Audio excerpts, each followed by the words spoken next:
Éxodo, capítulo 10. Éxodo, capítulo 10. Y voy a ir leyendo del verso 1 en adelante, poco a poco. Si tienen a bien tomar notas, esta noche estamos mejor implementados para que cuando ustedes hagan preguntas aquí, esas preguntas puedan ser escuchadas por los hermanos que están afuera. Le damos la bienvenida a Iván Darío y le damos la bienvenida a Anderson y a Marina. Imagino que Anderson y Marina están juntos. Y a Iván Darío le damos un abrazo cálido de bienvenida. Muy bien. Qué alegría tenerlos aquí. Voy a leer el verso 1 y voy a ir poco a poco leyendo. Sea el Señor propicio con el tiempo. Dice Éxodo 10:1.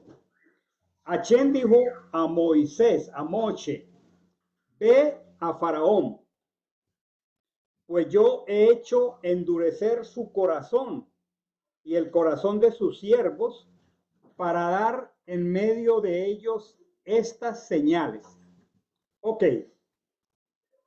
Esta porción se llama Bo.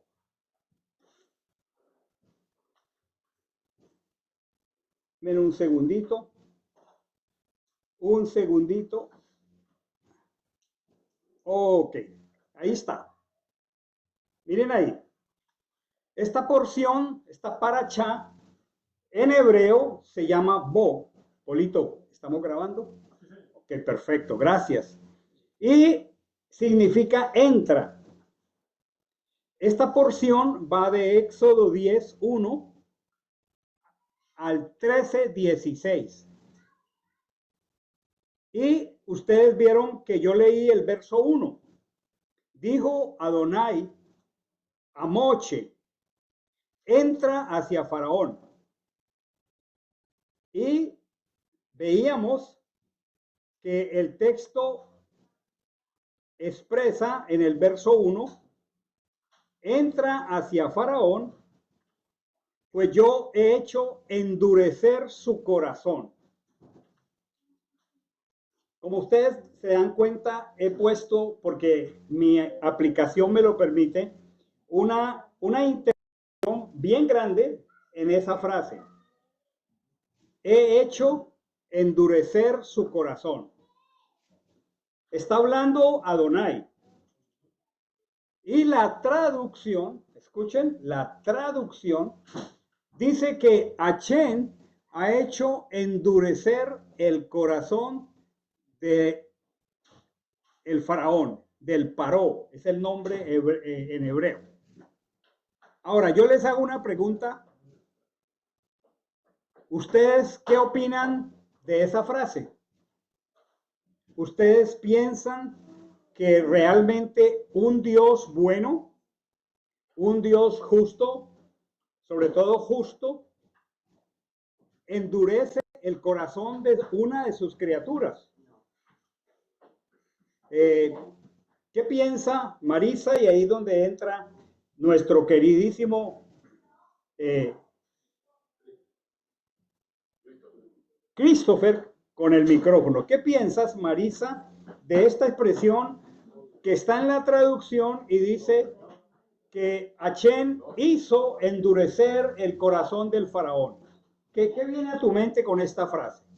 Bueno, yo pienso que un Dios bueno va a endurecer el corazón. Voy a pedirles un favor por unas 2 semanas. Estoy adoleciendo en mis audífonos.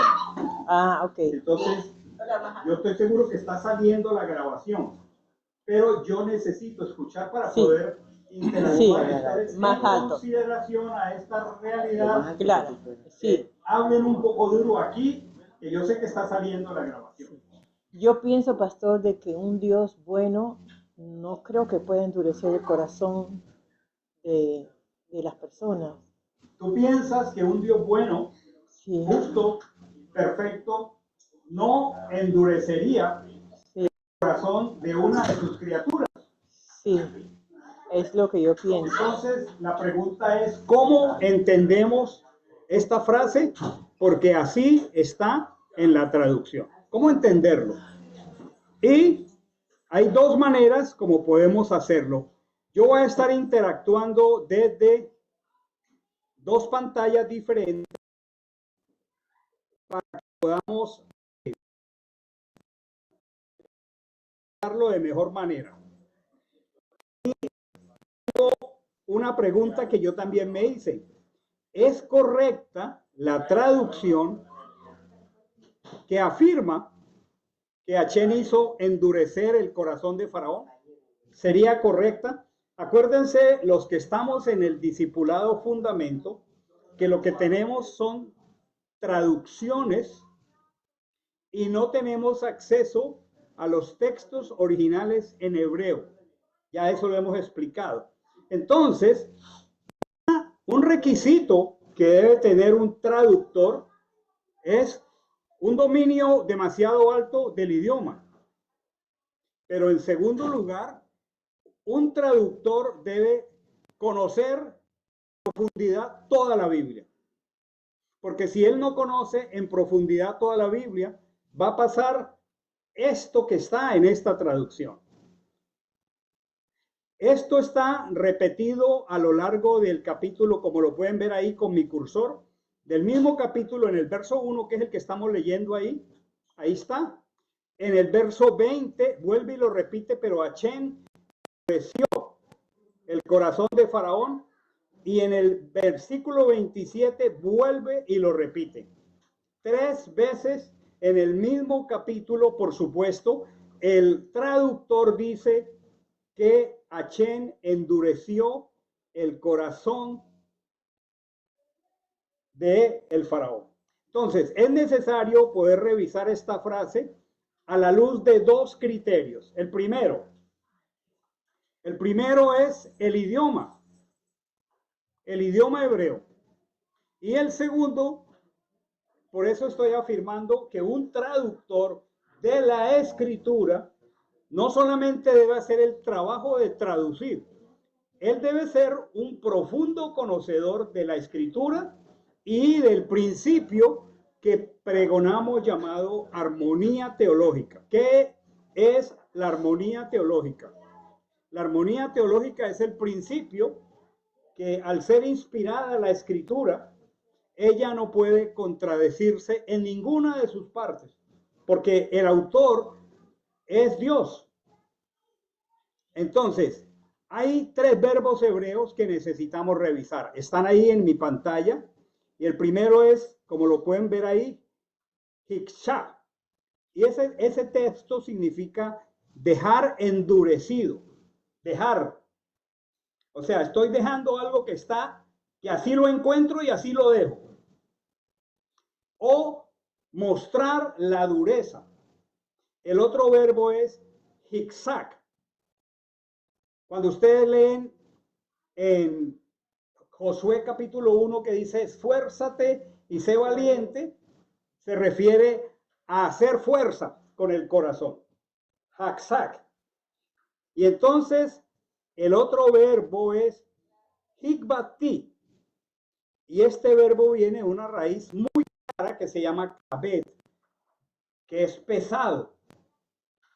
¿Han escuchado la palabra kabod? Pesado. Y esa palabra entonces nos da el sentido correcto, y voy a leerlo aquí.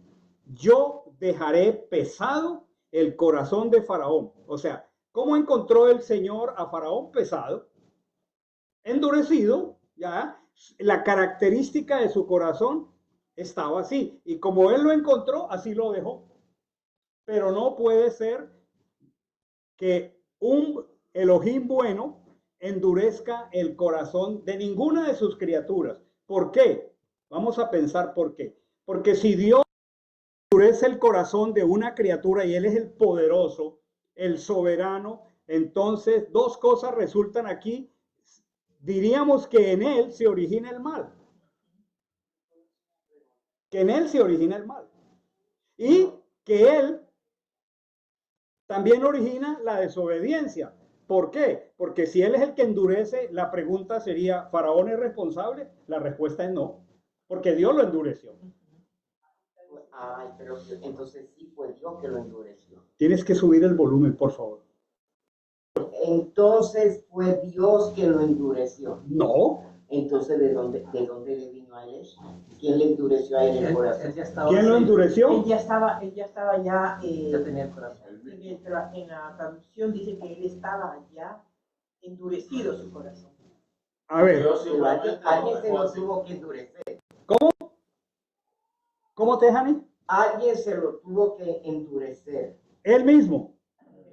Él mismo. Él mismo en su condición de ser caído, de una criatura con una naturaleza caída. Vamos a ver si ese texto que está allí es correcto, y le voy a pedir el favor que estemos atentos a estos textos. Pueda que no avancemos mucho, pero yo quiero que lo revisemos. Miren este primer texto que es Deuteronomio 32 del 4 al 5. Este es un texto maravilloso que ilustra cómo es el carácter del Señor. Voy a leerlo aquí. Dice, Él es la roca. ¿Quién es la roca? Adonai, cuya obra es perfecta. ¿Cómo es Él? Él es perfecto. Su obra es perfecta. Dice algo muy bello. Todos sus caminos son justos. Si Él es Dios de fidelidad.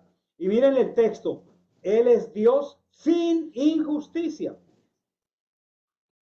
Él es justo y recto. Sigo leyendo ahí. La corrupción no es suya. Y luego explica muy claro, de sus hijos es la mancha. Entonces, aquí hay una comparación entre el carácter de Dios y el carácter del hombre. Y está diciendo que la corrupción no es de Dios. Luego, si la corrupción no es de Dios, no es coherente con esta porción de la Escritura decir que Él endureció a Faraón y que Él endurece a nadie. Algunas personas que no discurren con este texto, por ejemplo, dicen, no, es que Dios endureció a Judas. Y entonces dicen, pobrecito, le tocó ese destino. No, no, no, no, no, no. Judas fue completamente responsable de lo que hizo. Porque la Escritura está diciendo que el carácter de Dios es fiel, sin injusticia, justo, recto y lo más hermoso, la corrupción no está en él. Paul está levantando la mano. Tienes que ir auxiliar, asistente, corriendo. También hay un salmo que dice, Salmo 81, 12 dice, los dejé por tanto a la dureza de su corazón. Los dejé por tanto a la dureza de su corazón. Christopher, tú tienes que andar como corriendo, patinando con ese micrófono. Tú no me puedes dejar el micrófono allá. Los dejé por tanto a la dureza de su corazón. Entonces, ¿cómo es Dios? Es justo. En él no hay corrupción. En él no hay injusticia. Él es recto. Entonces, miren esto. Les hago una pregunta. ¿Hay coherencia entre este verso de Deuteronomio y los 3 versos de Éxodo 10 cuando dice que Dios endureció a Faraón? ¿Hay coherencia? Entonces, ¿que hay alguien equivocado aquí? Y no es propiamente Dios. ¿Saben quién es? El traductor. La traducción, el traductor está desconociendo la armonía teológica y está desconociendo el carácter del creador. Miren estos versos, Romanos 3:23. Están ahí, mire, yo lo marco y ahí sale el texto. Por cuanto todos, y eso incluye a Faraón, pecaron. Si lo hablamos en primera persona del plural, todos pecamos, y eso incluye a esta sala al Faraón. Todos pecaron y están privados, separados de la gloria de Dios. Esta es la característica del hombre que incluye al Faraón. Miren este otro texto, Romanos 5, 10 dice, porque si siendo enemigos, ¿cómo es en su configuración el hombre relacionado con Dios? Enemigo. El hombre, nosotros en nuestra condición natural, estamos en una condición de enemistad con Dios. Pero miren qué hermoso es el carácter de Dios. Siendo enemigos, fuimos reconciliados por la muerte de Yehoshua. O sea, él tuvo que venir a reconciliarnos. Romanos 6:23 dice, porque la paga del pecado es la muerte. Y Efesios 2, del 1 al 7, tengan en cuenta que este texto fue escrito hace 2000 años, pero sin embargo dice, en cuanto a vosotros, a todos los seres humanos, estabais muertos. Un ser nacido en este mundo que no ha tenido la opción de escuchar el evangelio, creerlo y aceptarlo como está muerto. Por eso dice, es necesario nacer de arriba. ¿Estabais muertos en qué? En vuestros delitos y pecados. La pregunta, ¿esta palabra incluye al faraón? Claro que sí. No sé, no es que Dios lo endureció, es que él lo encontró en una condición. Dice, hablando de nosotros, dice que nosotros anduvimos en otro tiempo. O sea, está hablando de la conversión, del arrepentimiento, cuando un día escuchamos que estábamos muertos en delitos y pecados. Anduvimos en otro tiempo según el curso de este mundo. Y qué tremendo además, conforme al príncipe de la potestad del aire que se llama Hasatán. O sea, todos estos textos nos están indicando un detalle muy particular, que estos tres versos de Éxodo 10:1, Éxodo 10:20 y Éxodo 10:27 no están bien traducidos, porque sería incoherente con el resto de la narración. Entonces, ese es un punto que me parece muy importante de aclarar. Me parece muy pertinente. Voy a continuar aquí. Voy a hacer 3 preguntas esta noche. Dice, para que cuentes, vuelvo al texto, para que cuentes a oídos de tus hijos y de los hijos de tus hijos lo que yo ejecuté en Egipto y mis señales que puse entre ellos, para que sepáis que yo soy Hashem.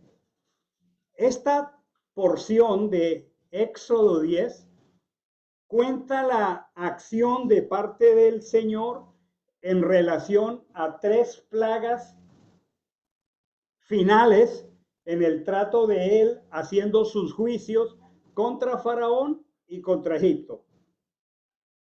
Y estas 3 plagas, que realmente más que plagas, porque plaga está asociado con una enfermedad, y por ejemplo las tinieblas no son una enfermedad.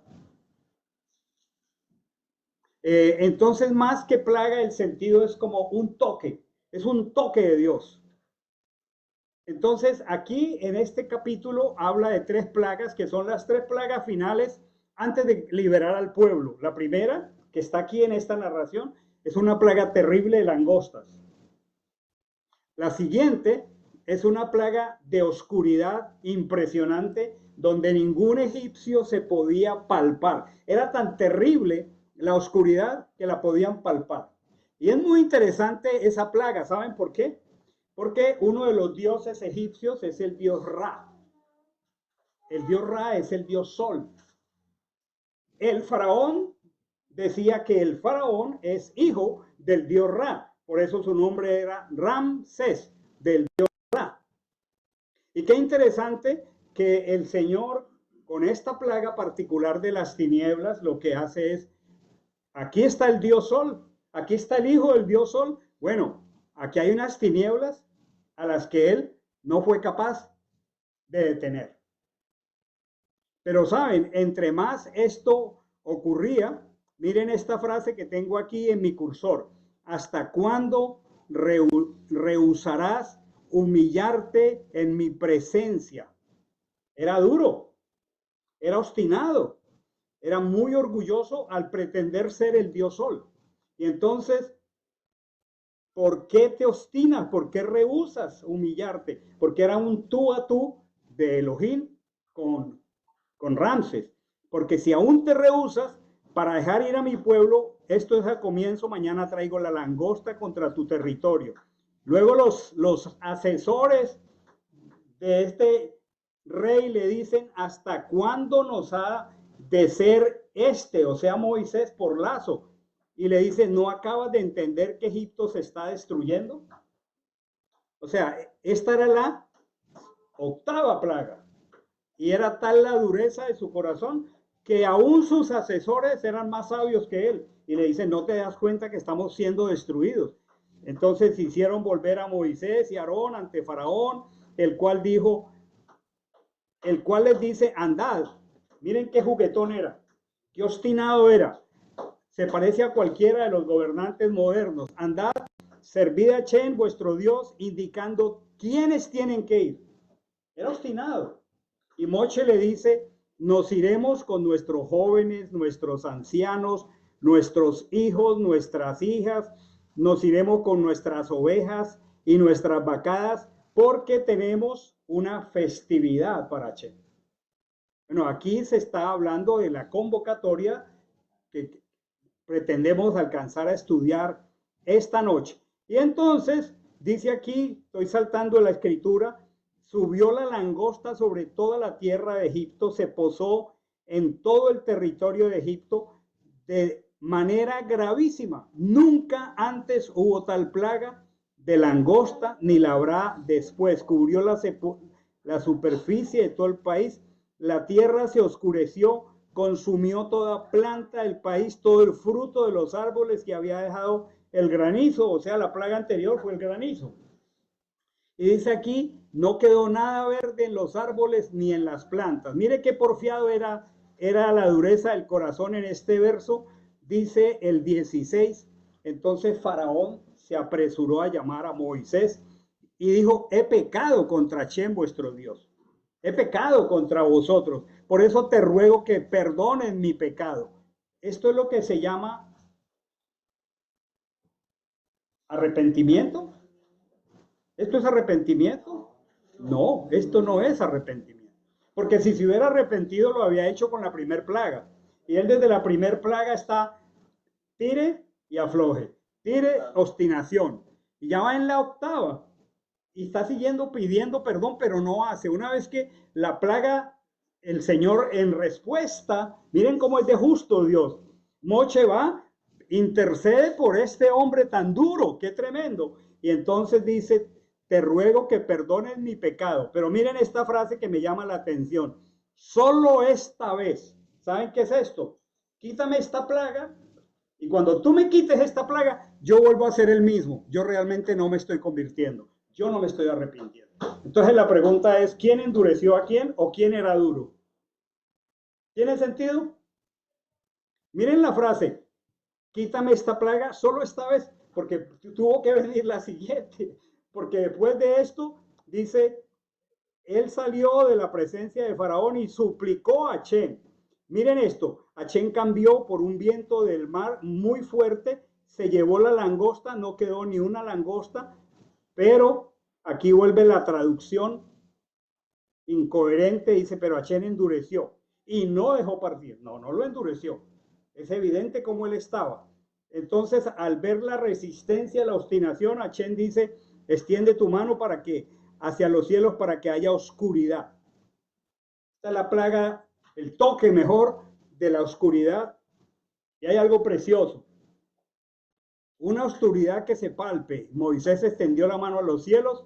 Hubo densa oscuridad por toda la tierra de Egipto durante 3 días. No se veían el uno al otro, ni nadie se levantó de su lugar en 3 días. Pero miren esta frase maravillosa. Pero para todos los hijos de Israel hubo luz en sus asentamientos. ¿Quién explica esto? ¿Alguien quiere explicar este fenómeno? ¿Alguien espiritualmente puede explicar esto?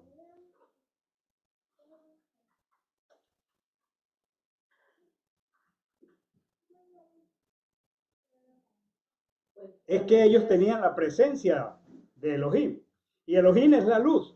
Él dice, yo soy la luz. Él es la luz del primer día de la creación. La luz del primer día no fue creada. La luz fue creada en el cuarto día, porque en el primer día de Génesis dice, entonces dijo Dios, Elohim, sea la luz, aparezca la luz, se manifieste la luz, él mismo. Y claro, él es la presencia de él es luz. ¿Se acuerdan el salmo de la semana pasada en Shabbat? Hashem es mi luz y mi salvación.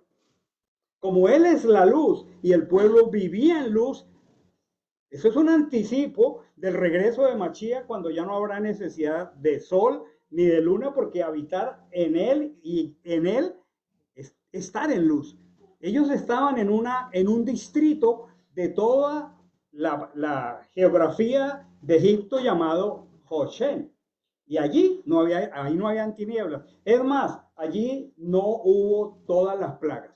¿Por qué? Porque estaba la presencia del Señor. Qué precioso es vivir a la presencia de Dios. Otra vez la obstinación. Vayan, sirvan, vayan también sus pequeños, solamente queden vuestras ovejas y vuestras vacadas. Sigue forcejeando, sigue manifestando que no se ha arrepentido. Qué tremendo es ver nuestras acciones cuando realmente no hemos tenido un encuentro verdadero con Dios, y ante un momento de crisis aparentemente reaccionamos, pero tan pronto pasa el objeto del toque, volvemos a lo mismo. Así era el corazón de este hombre. Bueno, entonces vuelve y repite, Hashem endureció. Ya está claro este punto. Y entonces esta es la última confrontación, esta es la última vista cara a cara del faraón con Moisés. Miren lo que le dice: retírate de mí, guárdate de no volver a ver mi rostro, porque el día que veas mi rostro morirás. Pregunto, ¿estaba endurecido? Debiera estar conmovido. ¿Saben cuánto tiempo duraron estas plagas? Aproximadamente un año. Y son 10. Eso no era que llegaban y se iban. Eso, cada plaga aproximadamente duraba un mes. Este hombre en 10 meses, en un año, había visto el río volverse sangre, y lo había visto volver a estar en su norma, y no le bastó. Había visto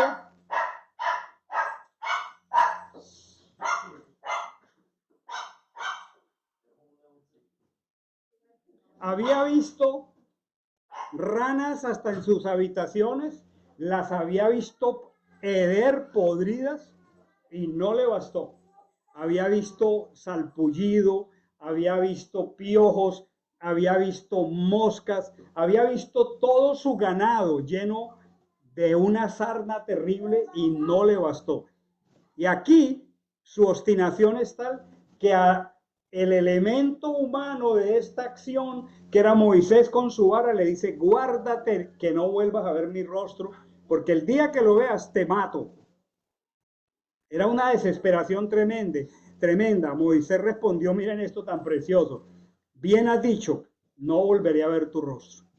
Porque Hashem había dicho: aún traeré una plaga más sobre Faraón y sobre Egipto. Y miren esta promesa: después de esto os dejará ir de aquí. ¿Cuál fue esa plaga?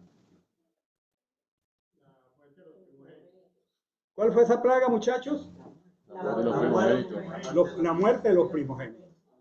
La muerte de los primogénitos. Muy bien, entonces,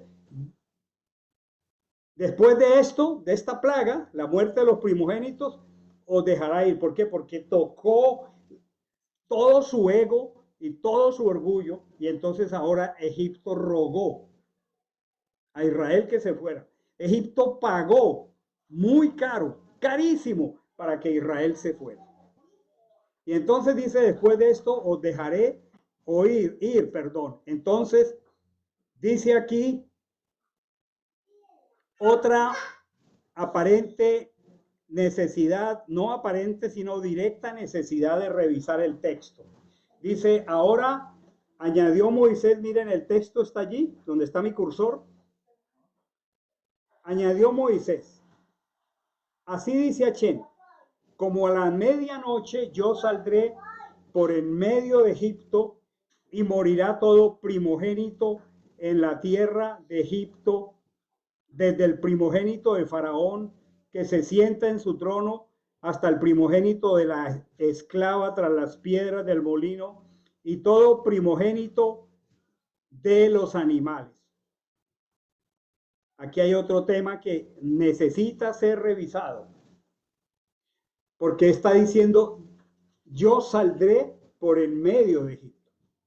Y necesitamos volver, acuérdense, dos detalles importantes. El texto en hebreo y otra vez la armonía teológica.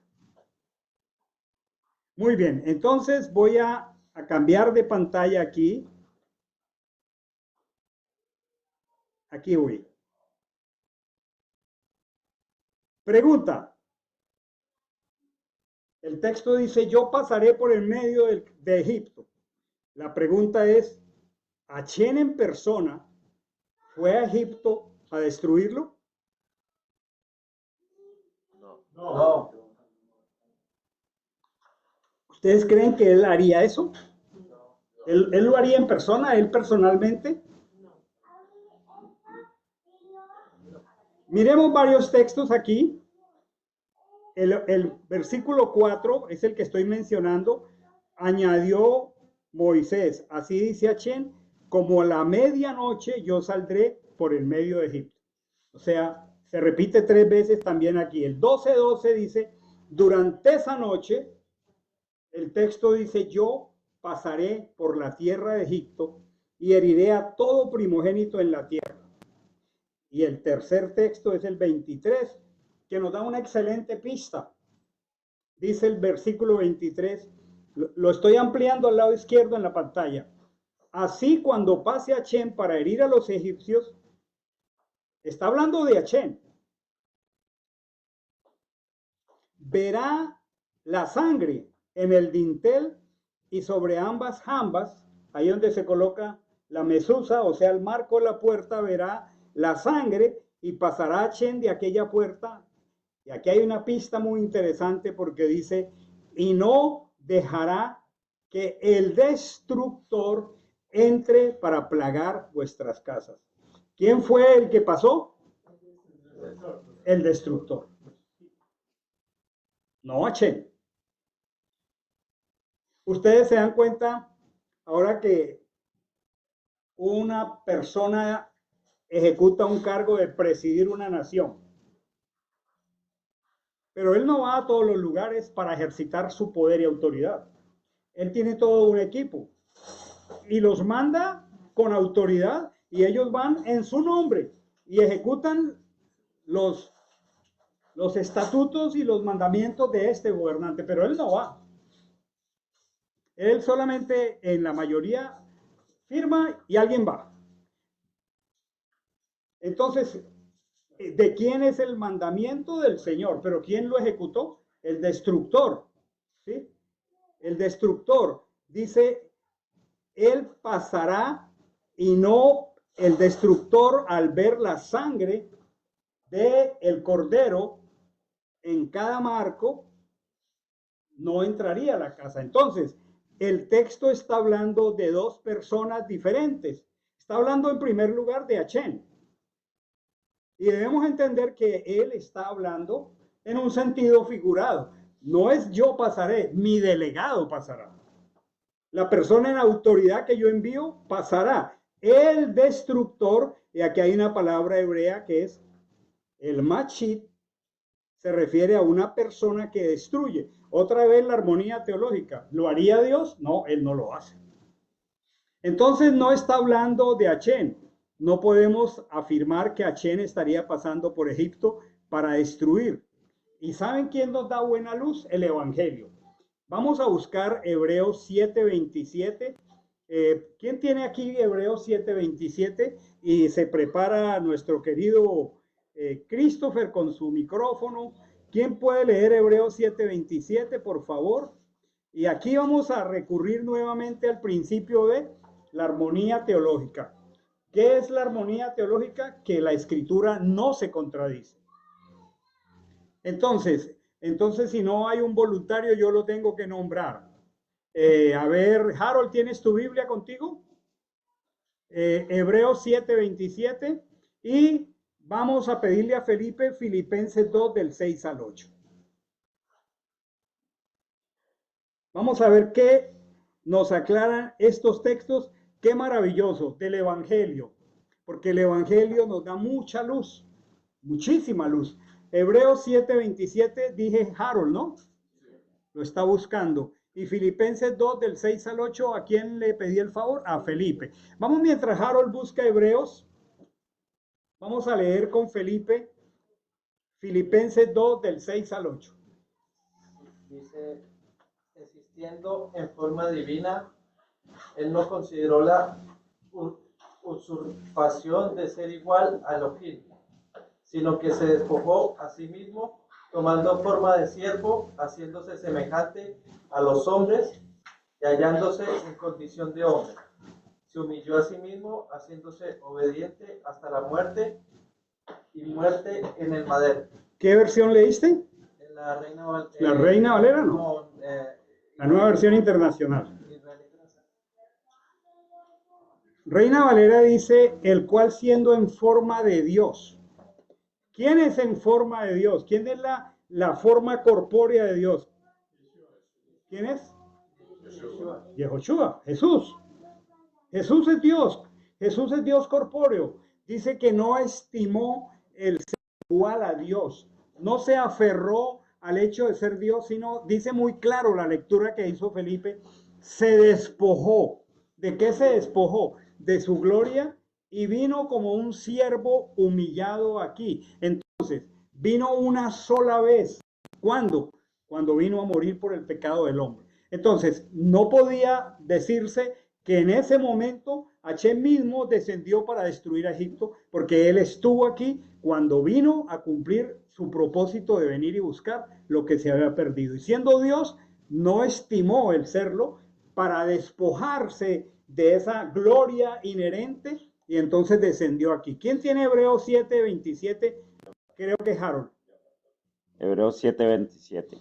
A diferencia de los otros sumos sacerdotes, él no tenía que ofrecer sacrificio día tras día, primero por sus propios pecados y luego por los del pueblo, porque él ofreció el sacrificio una sola vez y para siempre cuando se ofreció a sí mismo.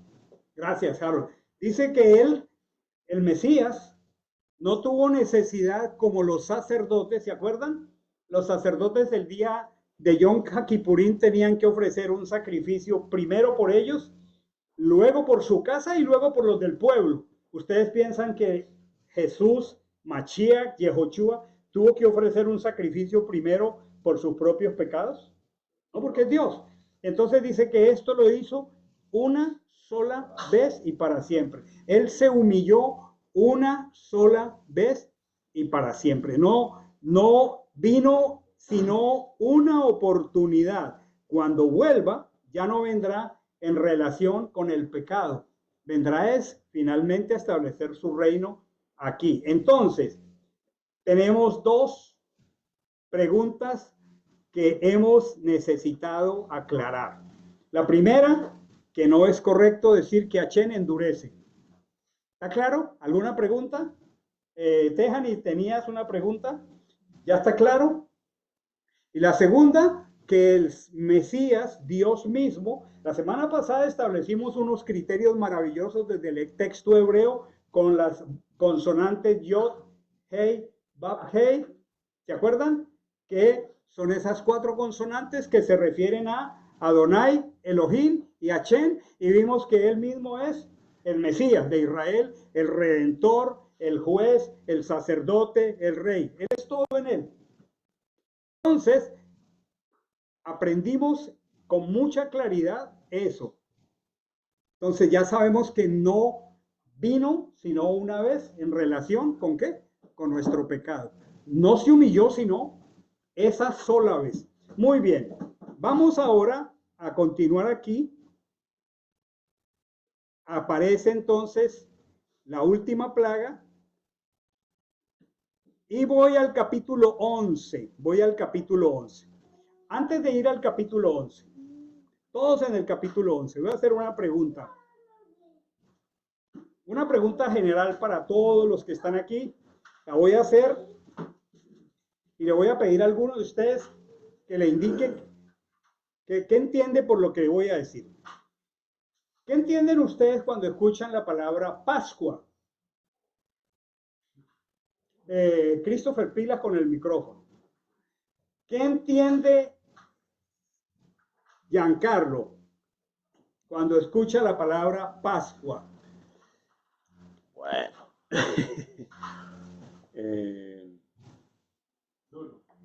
Creo que es a ver cómo lo describo.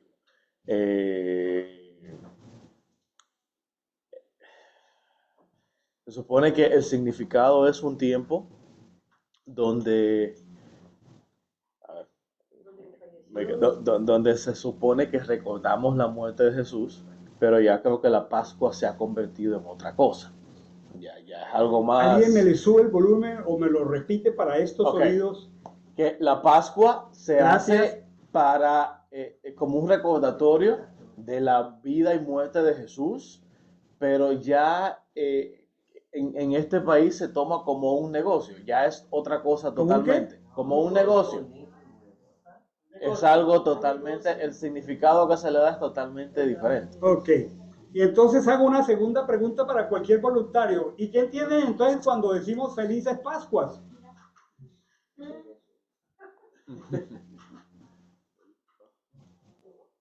Resurrección. ¿ah? Resurrección.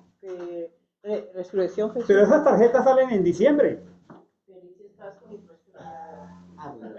¿Cómo me explican el asunto? Es un negocio. No, felices Ya se ha vuelto. una confusión. Y por ahí sale otra que se llama Pascua Florida. Y no se refiere al estado de la Florida. ¿Será que se refiere a la A resurrección? lo bueno. Muy bien. Pascua. No, a la Entonces Pascua es como una celebración. Pascua es un nombre de la traducción que vamos a entender desde su contexto para que esta noche, y ya casi rumbo a la primera convocatoria de este año que se llama Pesaj, ese es el nombre, pero vamos a entender qué quiere decir Pesaj. ¿Saben cuál es una palabra en inglés que sí da una traducción superior al español? Porque cuando yo escucho Pascua, solo por todas las explicaciones que estamos dando aquí, yo tengo que dar una gran vuelta para explicarlo. Pero cuando yo lo digo en inglés es Passover, que significa que pasó por encima.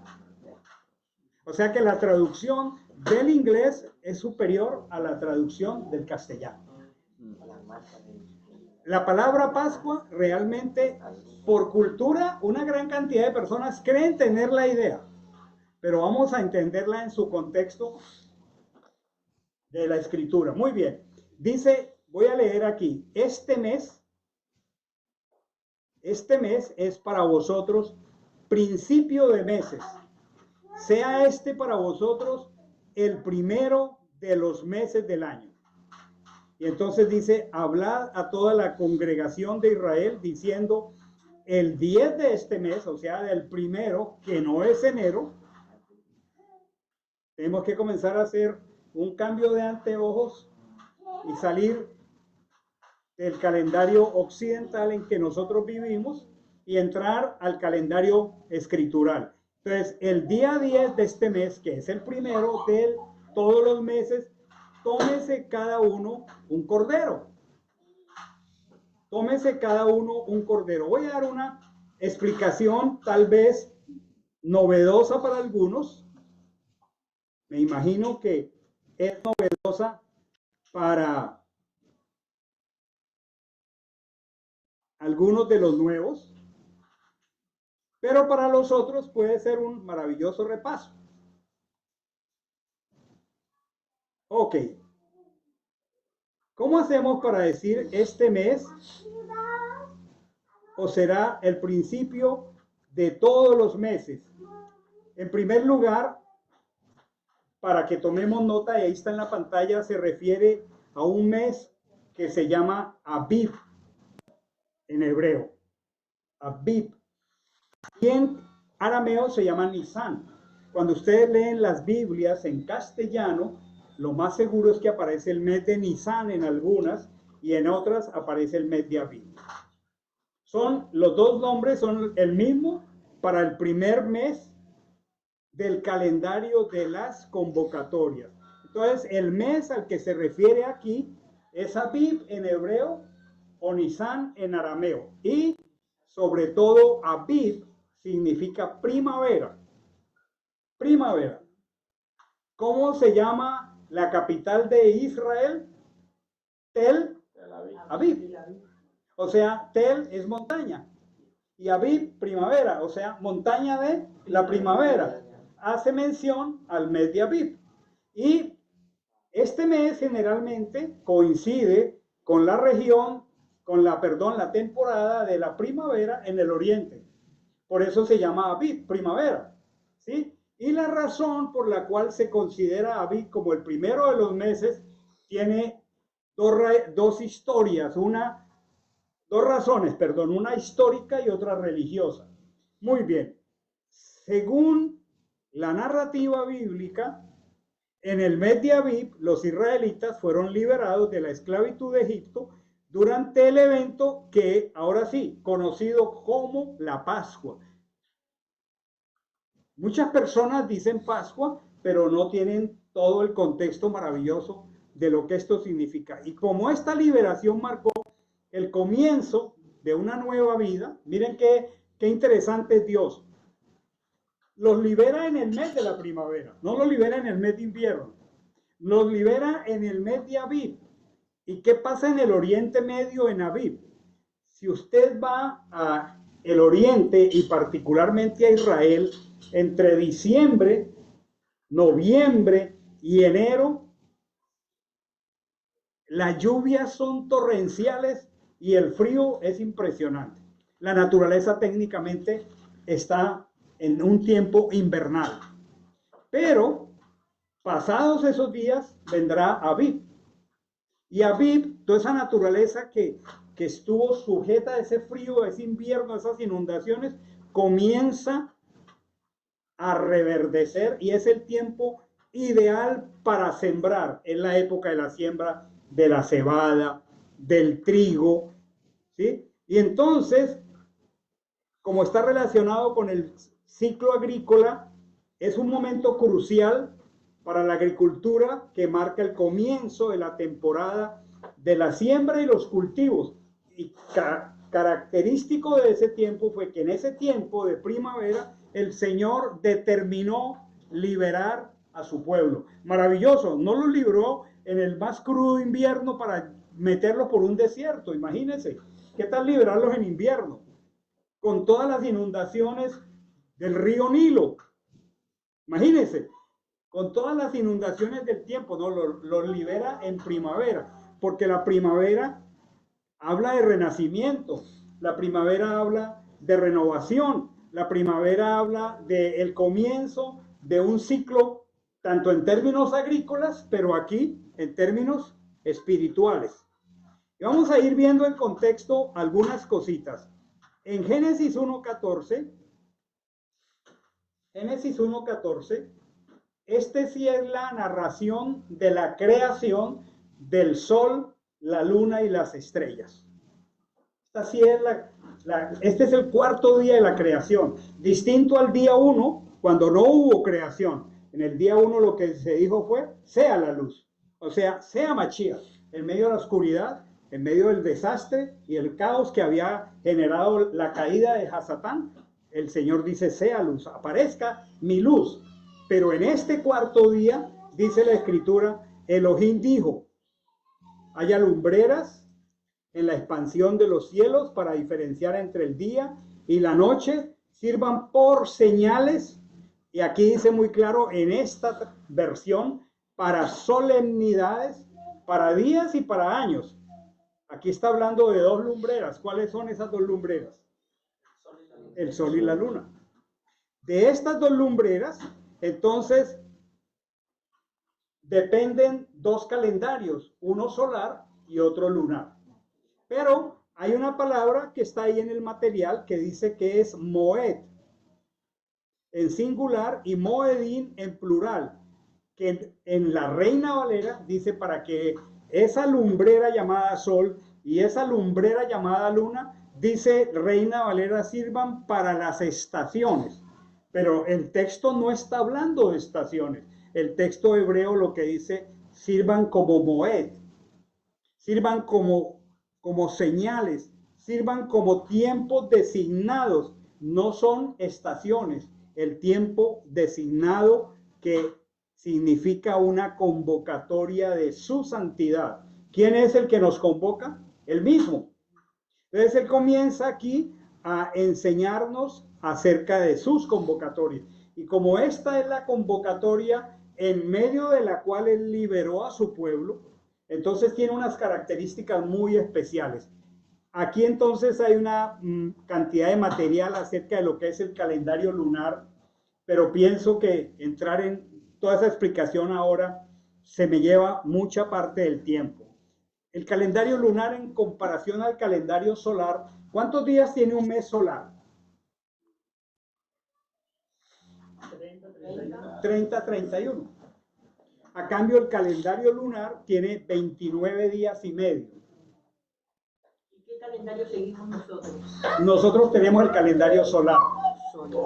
Nosotros nos regimos, el mundo occidental en su mayoría se rige por el calendario solar. El calendario solar más conocido se llama el calendario gregoriano. Lo estableció el Papa Gregorio. Y ese es el calendario que rige el mundo occidental. Pero en orden, escuchen esto que voy a decir, a las convocatorias, existe el calendario con un ciclo lunar. Porque para asegurar que el calendario lunar hebreo mantenga una sincronía con las 4 estaciones del año y el año solar, se tienen que realizar algunos ajustes periódicos para que siempre Pesach caiga en primavera. Porque si no fuera por eso, Pesach no siempre caería en primavera.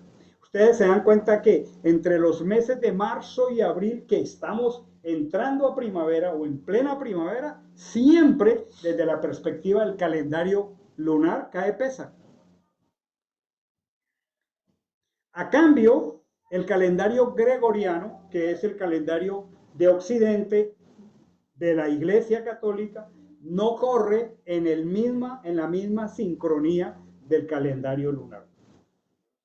Muy bien, entonces, ahí está en el material, pero no tendría yo tanto tiempo ahora. Pero ¿qué es lo que esto ha dado?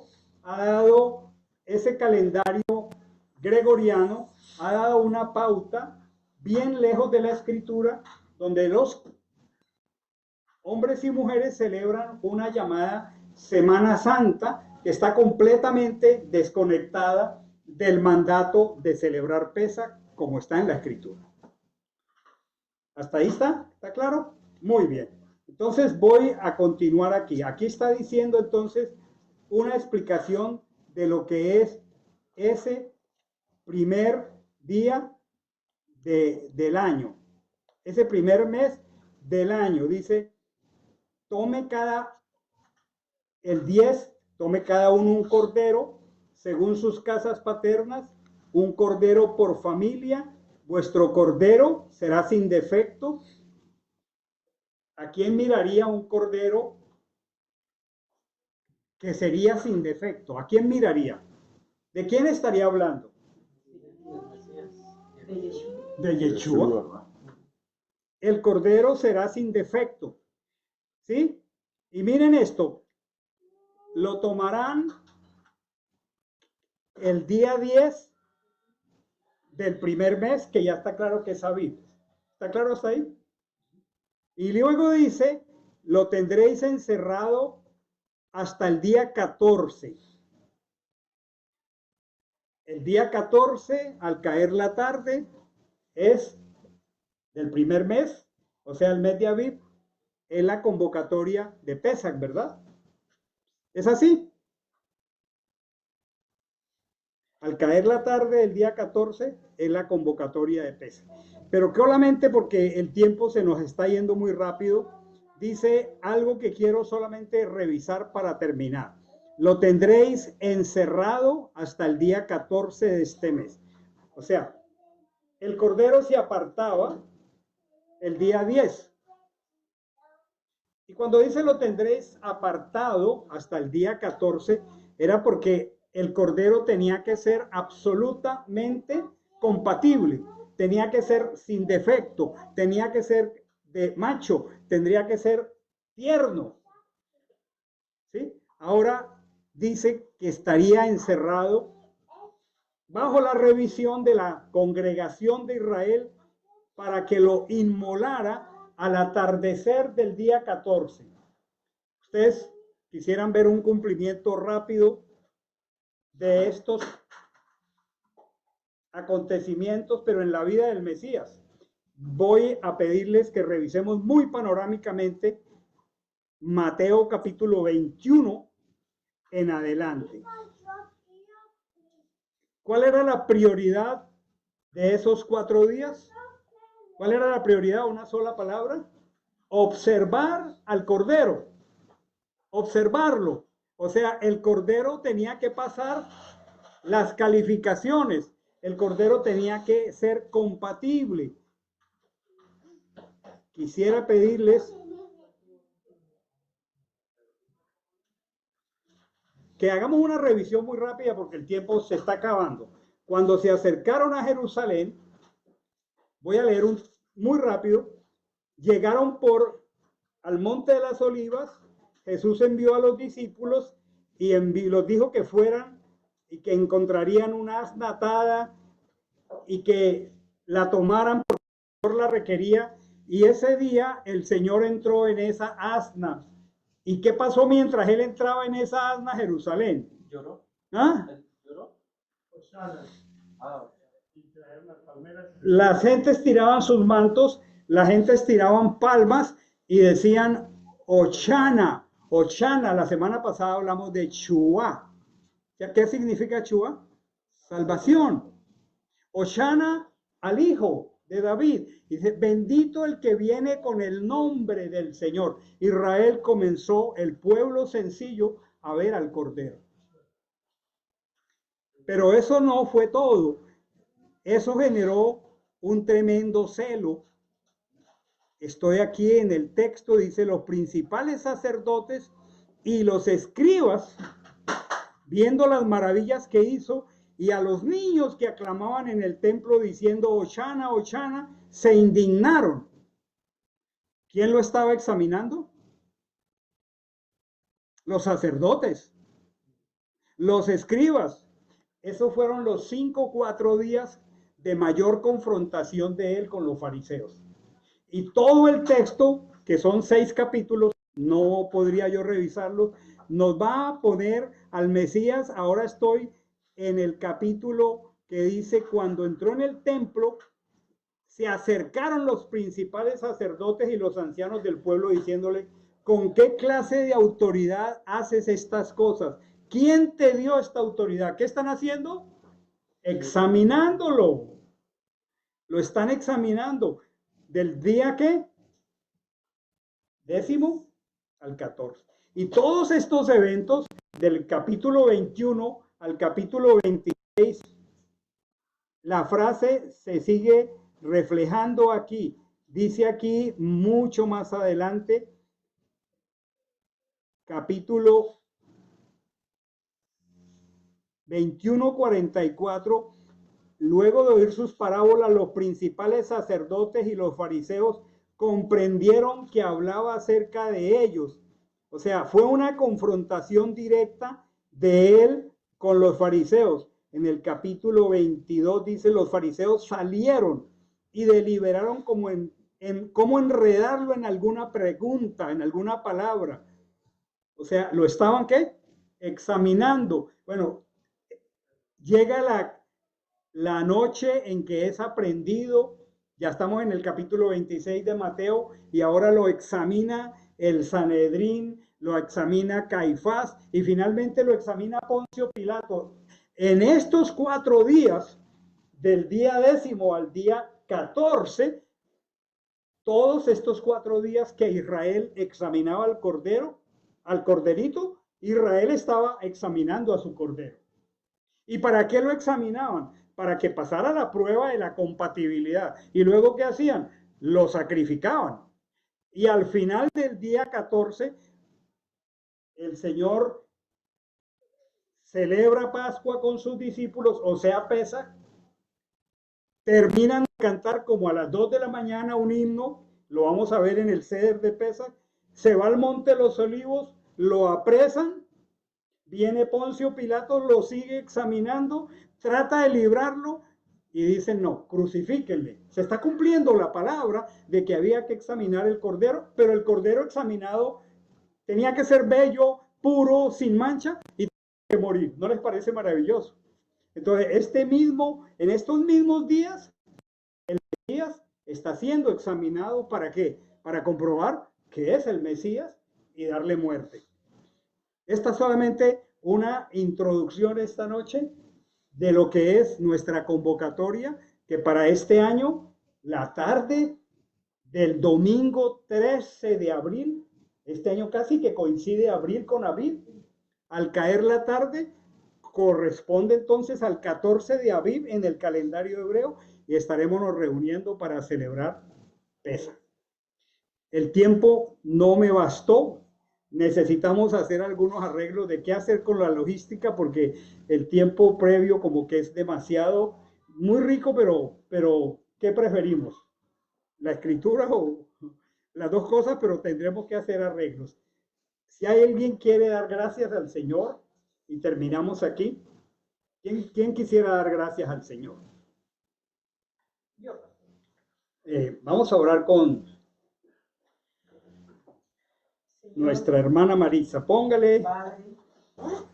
En esta noche te quiero dar gracias, primero porque has permitido compartir con mis hermanos, escuchar tu palabra, abrir este tiempo en apartar todas mis cargas y ponerlos aquí, Señor, dejarlos y poder yo recibir palabra, Padre, para yo poder cada día cumplir y descansar en tus promesas, Padre, y seguir poder creciendo espiritualmente, Padre. Gracias, Padre, por dar este tiempo en poder recibir esta palabra, Padre. Gracias por estar en este tiempo, pasar con mis hermanos y recibir esta palabra poderosa, Padre, para cada día poder ser matando el hombre de la carne, el hombre que estamos aquí en la carne, y vivir espiritualmente para glorificarte y ser luz, Padre, cada día para poder en mi familia puedan ver, Señor, que te sigo, Padre Santo. Gracias te doy por tu palabra, gracias por este tiempo que he pasado contigo, Señor, por haber descansado y dejar todas mis cargas en tus manos y poder cada día agarrarme cada día de tus promesas, Señor, y seguir creciendo en tu amor. Gracias por cada uno de mis hermanos que hemos podido compartir y por la vida de mi pastor y su esposa y por cada uno de mis hermanos, Señor. Gracias te doy este tiempo y he orado en el nombre de tu Hijo amado, Yeshua HaMashiach. Amén. Amén. Muy bien. Que tengan un hermoso día de Shabbat y mañana a las 5 nos vemos. Mañana voy a compartir algo bien precioso que quiero. Tengo mucha expectativa de compartirlo mañana. Pastor, va a seguir este estudio.